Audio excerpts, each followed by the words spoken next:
नमस्कार मित्रांनो, तर आपण आलेलो आहोत लोहगड फोर्टवरती आणि आपण याच्यामध्ये सर्व काही डिटेल्स बघूयात।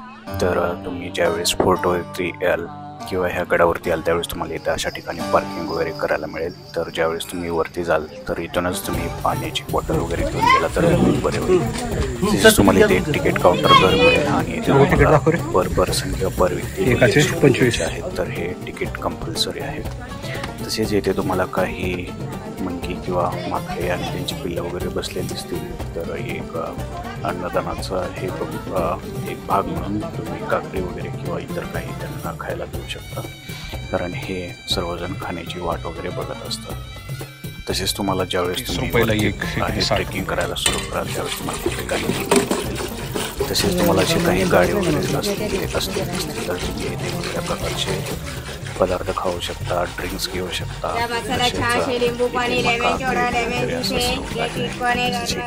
लहान माकडाचे पिल्ला मकई घेतली होती आणि आंब्याची कैरी खायला घेतली होती, त्यासोबत छान वाटलं होतं। तर आम्ही माकडांसाठी थोड्याशा काकडी वगैरे घेऊन त्यांना खाण्यासाठी हे दिले होते। तर हा आहे वरती किल्ल्यावरती जाण्याचा पाथ आणि तुम्हाला तिथून वरती जायचं आहे। तर अशा प्रकारे हे दिसेल, तर एंट्रीलाच तुम्हाला अशा प्रकारे हा बोर्ड लागलेला दिसेल। तर ज्यावेळेस तुम्ही मित्र किल्ल्यावरती जाल त्यावेळेस तुम्हाला वरती अशा प्रकारचे हे दिसेल, जिथे एक मॅप वगैरे दिलेला आहे लोहगडाचा आणि त्याच्यावर तुम्ही काय काय हे आहे त्याची सर्व इथे डिटेल्स माहिती दिलेली आहे। तसेच हे फोटो काढण्याचे काही फेमस ठिकाणं आहेत, तर तुम्ही वेगवेगळ्या अँगलनी इथे व्ह्यूज वगैरे घेऊ शकता। तर सध्या आम्ही इथे आलेलो आहोत जवळपास 4 ऑक्टोबरला, तर पाऊस वगैरे पूर्णपणे उघडलेला आहे आणि एकदम असं ढगाळ वातावरण आहे, जास्त ऊनही नाही आणि जास्त हेही नाही आहे म्हणजे पावसाचं। तुम्हाला हे सर्वत्र अशी हिरवळ वगैरे दिसेल। तर व्हिडिओ काढण्यासाठी किंवा फोटो काढण्यासाठी जे वातावरण आहे ते खूपच छान असणार आहे येथील।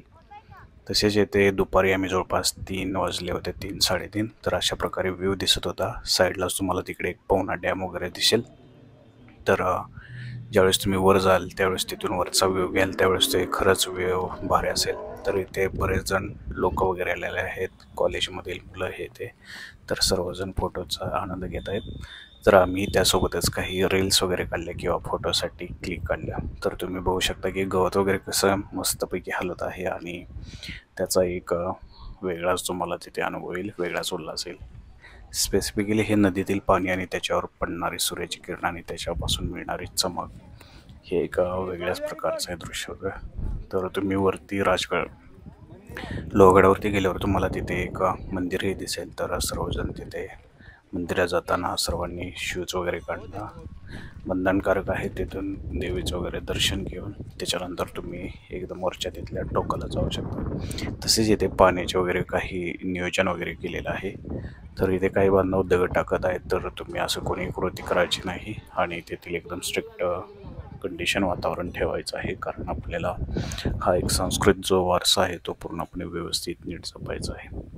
तसेच किल्ल्यावरती जर बघितलं तर तुम्हाला असे ठिकठिकाणी हे दिसेल गवत वगैरे, आणि सध्या हा फुलांचा सीझन आहे, जसे की झेंडूची फुलं किंवा पिवळ्या टाईपची फुलं इथे खूप दिसतील आणि जे काही वारं वगैरे येते त्याचाही तुम्हाला म्हणजे त्या गवताच्या वाऱ्यामुळे हलणारा आवाजही येईल।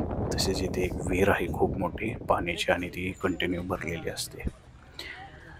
तर मित्र अशा प्रकारे लोहगड जर तुम्ही एकदम खालून जर बघितला तर लोहगड तुम्हाला एवढ्यावरती दिसेल आणि तुम्हाला कंटिन्यू एवढ्यावरती चढायचं आहे। तर ज्यावेळेस तुम्ही एकदा स्टार्ट कराल त्यावेळेस तुम्हाला ठिकठिकाणी तिथे पॉईंट्स वगैरे भेटतील फोटोशूटसाठी, त्यामुळे तुम्हाला अजिबात कंटाळा येणार नाही। आणि तेच खाली असे वेगवेगळे शॉप आहेत, तिथेच एक आजूबाजूचा शॉप आहे, तर त्यांच्याकडून तुम्ही काही गोष्टी घ्या, पदार्थ घ्या, जेणेकरून त्यांना हेल्प होईल। तसेच मित्र आम्ही वरच्याच पॉईंटला लोहगडावरती आल्यावर एकदम टॉपच्या पॉईंटला तर तिथे असे काही व्हिडिओ काढण्याचे दृश्य होते।